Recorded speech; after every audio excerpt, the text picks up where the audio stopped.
Here we've got Xiaomi Redmi Note 9 Pro, and let me show you how to change the date and time on the following device. So at the very beginning, just click on the settings. Now you have to find additional settings, and here click on date and time as the first possibility. And if you'd like to switch the automatic date and time off, just select the switcher, unmark it, and now you can smoothly set the date and time manually by yourself.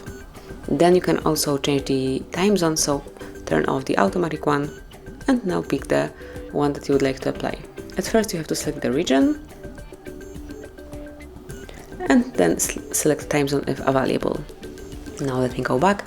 You can also personalize time format. Just click here and it can be either automatic or 12 or 24-hour format clock. Let me go to 12-hour format clock. If you would like to switch off dual clock feature, just tap here, and if you would like to stay with it, just click again to make it active. So this is it. That will be all. That's how you can change the date and time in your Xiaomi Redmi Note 9 Pro. Then whenever you want to go back to automatic setup, just select automatic time format, network provided time zone, and also network provided time, and now everything will be set up automatically. So that would be all. This is it. Thank you for watching. Please subscribe our channel and leave the thumbs up.